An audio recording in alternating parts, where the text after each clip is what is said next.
Hi everybody, I'm Zilla Blitz and welcome. Today I welcome to our Top 7 series one of the most esteemed wargame designers in the genre. He's got almost 5 decades of wargame design experience. He's in the Charles S. Roberts Hall of Fame, and 2 of his games, For the People and Empire of the Sun, are all-time classics in the field. I'm talking, of course, about none other than Mark Herman, who is very kind to join the channel today to join in our new series, which is Top 7. In this series, we don't focus specifically on the person's work, per se, but rather the other side of their hobby, which is what are the top 7 games they like to play? And the question we asked specifically to Mark was, what is your top 7 war games that you like to play? Our conversation ranged far and wide, so I've created 2 versions of this episode. A short version focusing in on specifically the top 7 war games that Mark has picked out, and then a second, longer version that contains the full interview. This is the abbreviated version. If you'd like to watch the full version, there's a link up here in the top corner. Our conversation ranges over the history of board wargaming. Many of these games that Mark talks about are currently out of print, and if you are looking to pick up some of these games, a great source for those games is Noble Knight Games, which sells a wide range of out-of-print war games and war game supplies. They also have newer war games, board games, miniature supplies, and a number of other things. There is a link to their website down below, and if you do use that link, thanks very much, as it helps out the channel. I'd also like to mention that we had a very special guest join us for a portion of the interview. The outtake from that section is at the end of this video. Mark, thank you so much for joining today. Pleasure. And we're here today to talk about your top 7 war games in no particular order. Shall we jump right in and just go right into number 7? Yeah, so the name of the game is Krieg. Others will know it as Total Krieg. Was a redo of it that came a number of years after the original. And then it was recently re-released as Axis Empires, which had there was a Pacific version called Dai Senso, and I actually have that one right beside me. Yeah. So so that's all in the big box now. But honestly, I play Krieg. Right. It's the original. As you all know, a good friend of mine, Alan Enrick, just recently passed away all of a sudden. So so the copy that I actually have is the one he and I used to play on at WBC for many years. And so it was a guy. The game is done by, I call him Koss. You'd have to look at the box. I think it's Kaczynski or something like that. He's the designer. Alan was originally the developer of it, and then he was but he carried it, through the Total Krieg, which is like and Total Krieg, by the way, is a European theater. For those who don't know, it's the European theater, strategic level. It's got a really cool, think about it like production, politics, and all this in these cards. So every season you reveal a card, and the card could be mobilization card, it could be political intrigue card, or it could be a blitzkrieg card, which the game usually starts on with an ultimatum to Poland, and that's what starts the game. The units are core level, but they build up to armies, and it's like I said, a very, very interesting game. And what's also interesting about it is it handles assets like, air. Just think about it like I have support. And so you use airplanes to generate convoys, even though it's not a plane or beachheads. But you have these, and every time you use a big resource or a big thing gets destroyed, you don't get it right back. There's a variable amount of time. Anyway, it's a really, really solid World War II East Front game. Let's jump up to number 6. Okay, so this is Atlantic Chase, and I've said this before. This game is, I think it's like the biggest innovation in game design since, I don't know what you would say the one before that would have been, but I might have had something to do with some that might have been considered in that list. But Atlantic Chase has really done an extraordinary job at giving us a different way of looking at information. And by the way, if you don't know, Atlantic Chase is about the war in the North Atlantic, in I guess it goes from 1939 through 1942. So this is like chasing down the Bismarck, and it's mostly the surface fleet. So in other words, it has U-boats, but it's not about the U-boat war. It's about the fleet war. The Kriegsmarine versus the Royal Navy, and it's clearly in my mind the best one out there on this. But the way he handles it with here's where the possibilities where the ship is and how you co-locate and finally get a battle going. It's really well done, very clever, and he's got a Pacific version coming along, which I've played also, which is going to be just as good. I think I saw that too at the Newport convention in Newport. Yeah, where yeah. people, I tried to get in and play it, but there were so many people around the table. I got the chance to play it with him, so well, I like Jeremy a lot. He's a good guy, and like I said, it's a very innovative game, and I play it on my regular rotation. In fact, I would say that it's probably coming up soon because I've been looking at it sitting on my shelf. I go, oh, I think I'm going to pull that out. Let's shift into a little bit of a question about you and your work. I've got a couple questions for you here. One is, what was your hardest game to design? And then any thoughts on what was your easiest game to design? Because you've got an extensive library of games. It's probably a hard question. I mean, so I picked two. So Empire of the Sun was the hardest. It took me like 5 years to do. And also, I had a full-time job then. So, I wasn't in any rush. Not that I'm ever in a rush, but I was clearly, there was long periods where I just couldn't touch the thing. My basic thing when that period when I was doing Empire of the Sun was I would work every Sunday afternoon on a game. So obviously it's not like what I'm doing now. Right. So it takes a while. And then of course what happens is that then you would have like a big business trip and you're not working on it and you come back and you look at it again and you go, oh, I can do this better. So, but Empire of the Sun started out as Pacific World Light and then it just went in a totally different direction. Right. And so it had many evolutions, but I couldn't be more pleased with the way it came out. And as I've said before, I always have a game of it set. In fact, I was playing it yesterday morning when I was at my house. I have a game set up, and it's game turn 4, and it's that period. And it's a cool part of the game. You get the Japanese do their initial, beat up the Allies thing. Yep. But then there comes a point in the war where the Allies now starting to have enough muscle to start coming back, but there's still a lot of Japanese Navy still. The Japanese Navy is in pretty good shape, and so that's a really interesting period. So how you start your offensive, how you start to come back into the game offensively versus a pretty powerful Japan that doesn't really have much else to try to grab is an interesting period of the game. So I like to sit there and really noodle over it and all that kind of stuff. And then you asked about my easiest, and I covered this in the book. Across Suez, I won't recant the whole story, but Across Suez I was at SPI my last day, the first time I was there this would be like late October 1987. Is that right? 87? I left there. No, yes, this would be, that would be, no, I'm totally wrong. That's the second time I was there. I went to Booz Allen. No, I was Victor, 1970. Oh, this is October of 1978. Okay. Maybe in November of 78. This is much earlier in my life. And it was my last day at SPI before I went to become a consultant in Washington. And I was there, just packing up my stuff. It was all very accurate. It was not an acrimonious separation, Right. It never was. I had asked Don again, how do I make more money? He said, get another job, basically what he said, but he did it nicely, that's why we're still friends. But, But it was my last day, and so Brad Hessel, who was the head of R&D, says to me, "Why don't you come down to your last R&D meeting?" I said, "Fine, I got nothing else to do today. I'm pretty much done." So I go sit down, and when you're sitting in a meeting where you're not going to get any action items. You have nothing to. You're done with all your action items. You're just sitting there listening, and I was half listening. And this game, they wanted to do a new giveaway game. Like you get a free game to teach you how about wargaming. And the Strike Force one that they were replacing was, it did its job, but it was definitely not interesting to play. It was almost boring. I remember that game, actually. It was terrible. I mean, it is what it was, but it was very cheap to produce. And they wanted to do this, like a little bit upgrade from that to, this battle. And now it would have 40 counters and a same size, bigger map and all that, but still cheap to produce. And Brad Hessel was kind of chastising several people at the table, said, "I gave you this project and you didn't do anything with it and you spent money." So there was this going on, and I was just being, I said, "Come on, any one of you guys could do this in one day." And Brad Hess goes, "You got it, Dave." So challenge accepted.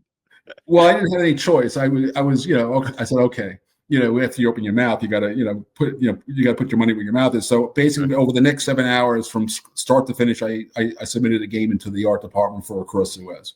So I did it in 7 hours from nothing to a finished game. It's a good game. You know, that is that. Okay. It worked out. It is a chapter in my book, by the way. I cover in great detail how I did it, because people say, how do you design a game? I said, well, when I was thinking about how do I tell people, I said, well, let me just recant this story. 7 hours. I went through all the steps, but I did them quick. Well, you get proficient. Yep. And for people that don't know that are watching this, Mark's recently came out in the last year. Wargames, according to Mark, it's available from GMT Games and other retailers too. Fantastic read. So thank you. Yeah. All right. Shall we jump up to number 5 on your game? Yes. So one of the, everybody has a sort of a historical period that they're just fascinated about. That's not, out of the. So I'm fascinated with the English Civil War. And if you don't know, the English Civil War took place 1645 to 1648 or something like that. But it's the 30 Years' War is going on, and somewhere like in the last third of the 30 Years' War. But I used to teach military history in various places. One of my questions goes, "How long was the 30 Years' War?" Everybody goes, "Is it a trick question?" No, it's 30 years. 1618 to 1648. So the English Civil War kind of blows up near the end of the 30 Years' War, and it kind of takes England, out of the war, but not because they're mad; it's that they're busy, trying to, King Charles I, and that's why it's called Unhappy King Charles. It's a fabulous card-driven game done by my good friend Charles Vasey, Esquire, who I just had lunch with not too long ago, about a year ago, and I'm going to see him again soon when I go to London. It was recently re-released by Phalanx Games, I think. Phalanx, yes. And the new version is beautiful, but so was the original. So if you get the GMT version, which has been out of print for a while, you can find it maybe on. Now that there's a new version, people might be able to pick up the first one, inexpensively, because it's a newer version. But the new version is beautiful. So either one, same game, is some minor changes, but not enough to worry about. Yeah. If you know how to play one, you know how to play the other, and vice versa. Can I ask, what in particular about the gameplay is it that you enjoy? Well, so We the People, which was my card-driven game design that sort of was unique at the time. Most people think of a card-driven game as that every card has like a number and it has the event, so you have a choice between the ops or the event. When I did the original, I saw it as a hand of cards where you had a choice between playing an event or playing an ops card, but they weren't dual use. And also, I was trying to do an introductory game, so less choices, easier to learn. Right. But Charlie and I've known Charlie for longer than my wife. So it's 50 years I've known Charlie, and we've had various conversations. And it was our view, talking about CDG design, card-driven game design, that pre-military staff. So remember, this is in the 17th century, 1600s. They don't have military staff. There's a general, and so we felt that the separation of events from ops is a more accurate portrayal of that period. But then when you get to World War II, like with Empire of the Sun, that duality makes more sense, because you got military staffs working things and all that. And so what I like about Unhappy King Charles, it's a direct heir, and it's in even his designer's notes, it says that it's a direct heir of We the People. And so it's a different kind of CDG, not like For the People, which is more, Hannibal, which was Mark Simage did the, combined those two. I had them separate. He put them together. And when I did For the People, I went that direction with that one. Right. This game comes off of that, more that We the People pre-military staff period, and how to handle that in the game. So that's what I like about it. And I literally just played 2 games of it within, as I told you, these are games I play. So I finished 2 games of it in the last month. That's what I did in December when I got my copy, immediately went on the table, and it's great. The new copy is, Well, I think people too are going to really appreciate this list, because if these are games that you're constantly going back to, it's that rare game that offers that replayability over time, where you kind of see new opportunities and see new strategies. And shall we move on to number 4 on our show? Yep. So Brazen Chariots, and that whole series of BC battalion combat system done by the late another good friend of mine, Dean Essig. I actually think this was sort of like, I mean, it came at, who knew it came at the end of his life, but the Brazen Chariots and the last Blitzkrieg, the Bulge version, Yep. are just fabulous. I mean, I really think he captured the essence of, grand tactical operational, armor, World War II combat. I mean, and Brazen Chariots, if you didn't know, is the title is a title of a Ballantine book written by a guy named Major Crisp, who was in, he was in the, I think he was in a Stuart tank, the M2, which is like a recon tank, and that was his tank, and he fought in the Crusader, Gazala, battles, and he wrote a book about it. It's a fabulous book called Brazen Chariots. And so, as soon as I saw the title, I said, "Oh my God, a book about that, a game about that." For people that don't know, it's World War II Tobruk, right? Well, it's Crusader, which was the relief of Tobruk offensive, but it also has there was Operation Brevity. It's got there was it's several offensives in 1942 in the desert, but the big one, if you put it all together, is Tobruk is under siege, and this is the Crusader is they're trying to break it through, and they did successfully relieve the siege, but it's just it's just great. I mean, let's take a slight detour in our list of top 7, and let's talk about some of the projects you're working on. And I've had an opportunity to talk to your conventions about some of these things, but what are you working on now?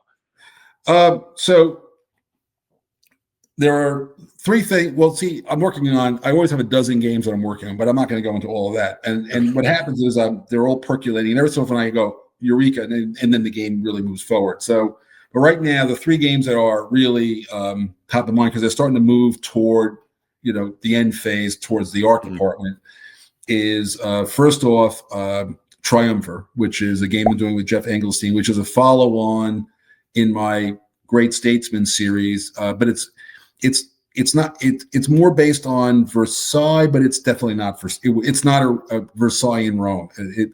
Maybe the first cut at it was, but we redid it, and it's its own thing. But it has elements of what you would recognize from Versailles. And Triumvir is about the period in Roman history, just at the end of the Roman Republic. So you're either Julius Caesar, you're Pompey, or you're Crassus, who's So you got the banker, you got the military, and you got 2 military guys. But Pompey's more of a better politically than Caesar is, and in the game you're trying to come out on top. And if you do it one way, the Roman Republic continues, but you're the kind of the head dog.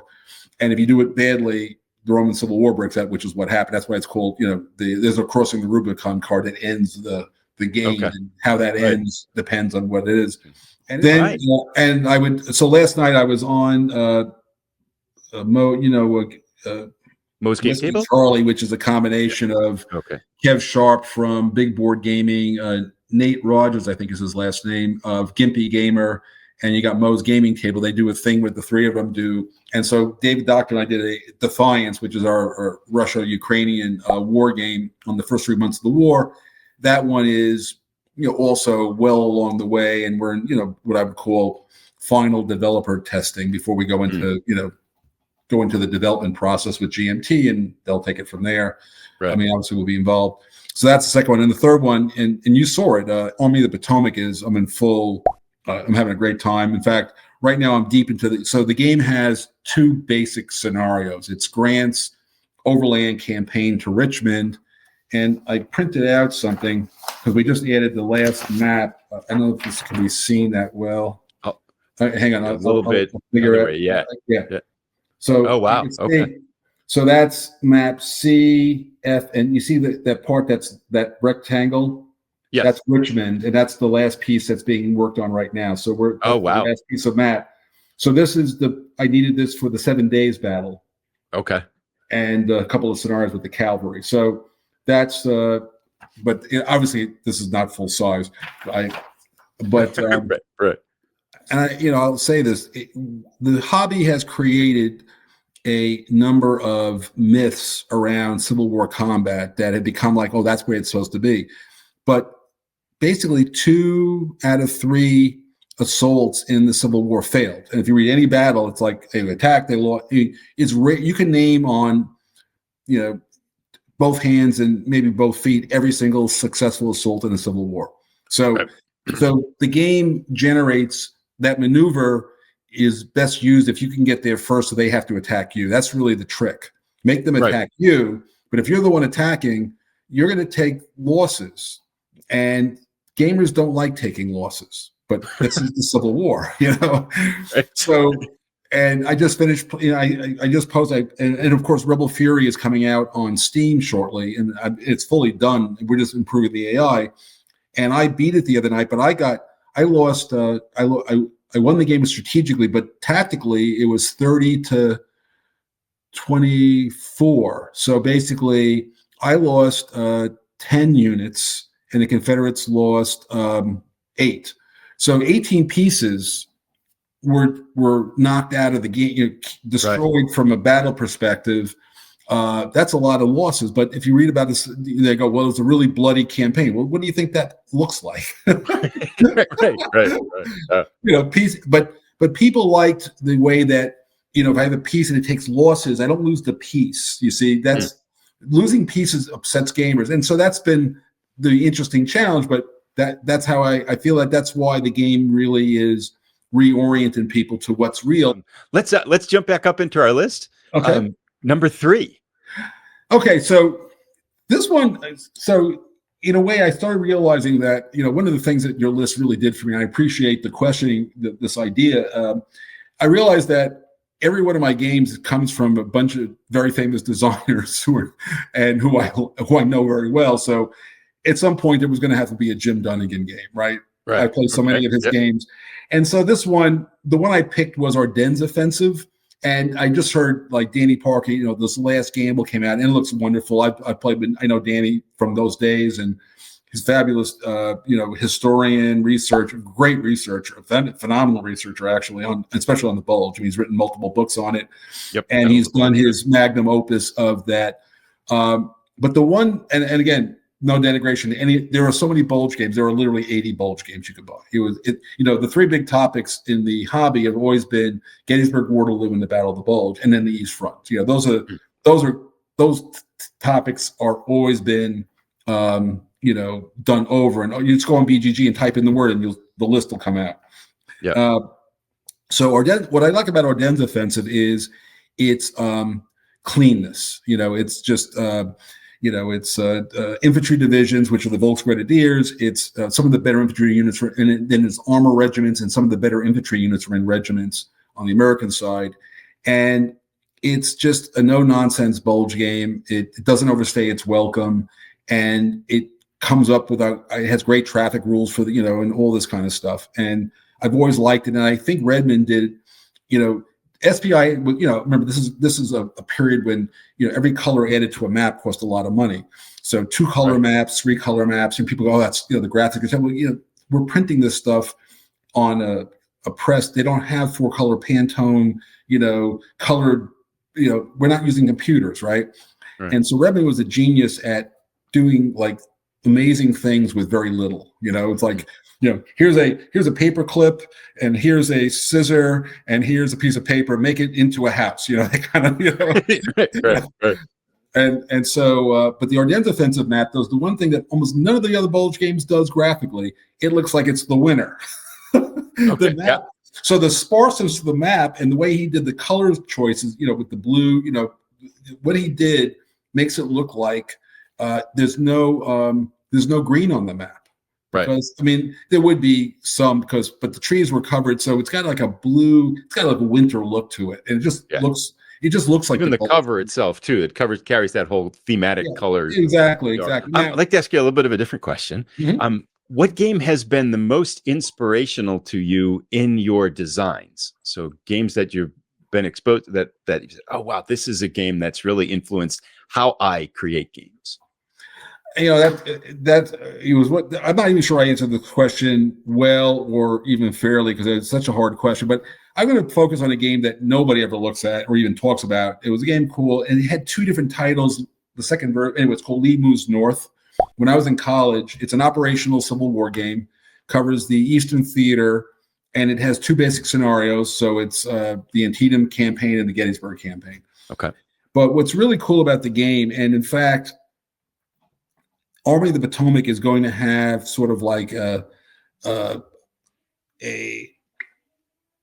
when I go west, I'm developing a operational, like there's an off-map display system now in the game, which I'm expanding for, and it'll be an Army of the Potomac, but I call it my 3-card Monte intelligence system. I won't go into the detail why it's called that, but there are stacks of 3 pieces. That's the 3-card Monte part for me to remember the idea. But what Lee Moves North really did was, it really was one of the first games that really focused on intelligence. And if you look at my Pacific War design and the whole card-driven game system, is how do I obscure what I'm going to do so that there's a challenge to try to figure out what is he trying to do. And this game had the first time a Civil War game I've ever seen, and even in the ones I've seen since, even the most popular series on the Civil War don't do it as well as Lee Moves North, as far as cavalry generating information. So you have a lot of, so when you look at the board of Lee Moves North, all you see are blue counters and gray counters and clusters moving around. That's all you see. Then you send your cavalry out, and you're trying to figure out where's his army, right? And the bluff, and when you read any actual account of the war, they didn't know where the other guy was until they were like shooting at him. Sometimes, yeah. When you play, or how big it was, or where the troops were, even if those troops are in the battle to a certain degree. All that. And so this game does a phenomenal job. And of course, it has basically logistic rule, it has leadership, it has railroads and trains and all that stuff. But it's this real, and that's the way I call it inspirational, is because of this whole idea that you should have very little information. You should have tried to have the level of information they had at the time. Shall we jump up to your number 2? Yeah, again, number 2 being not in any particular order, but again, Frank Davis. I've done 3 games with Frank Davis. He's a phenomenal designer. He's most noted for his Wellington's Victory, which could have been on this list, except that I haven't played it in a long time, so I was trying to stick to a certain theme in my mind. But Frederick the Great, which is also an S&T game, is a fabulous game. Really innovative, captures the period. Everybody goes, it's very asymmetric. I mean, fabulous, interesting historical situation. And although Avalon Hill redid it, I still prefer the original S&T version, not because the graphics got better, but somehow I'm just wedded to the original. And I used to travel with, that was one of the games I used to travel with when I was in business. I used to have a copy of this in my bag usually. Okay. About 3 or 4 games. It's a 7 Years' War, 1700s, right? Prussia versus the coalition forces against them.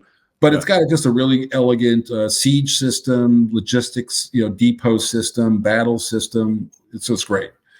So to change gears a little bit before we go to our number 1 game, you've got a long list of a legacy of work, right? A long list of work that you keep adding to and building to. But the question is, what is the favorite game that you have designed? Your favorite game of your own design? I told you, you've heard you mention. So I always have a game of Empire of the Sun or For the People Going all the time. And so it's a toss up between those two. But if I had to choose, it would, I find traveling with Empire of the Sun's easier because it's got better, smaller scenarios I can play on the road. But Empire of the Sun, but it's between those two. Yeah, for sure. I could sense that. I think seeing watching you play Empire of the Sun and set it up, it feels like I mean, like you say, you have a bunch of kids and you love them all, right? Kind of thing like that. But Empire of the Sun always seems to be that's so Empire of the Sun, I always play the 42 scenario, and so the counters tell you how to set the game up from the 40, the 41, the December turn. But there's changes that I set up 40. I don't look at the rule. I can set 42 up, all those counters. I saw you doing that in Rhode Island. Actually, you were just putting pieces that you weren't looking at anything. You were just I know how to do it. You know where they go. That's how often I play it. Yeah, there's no problem with setting it up.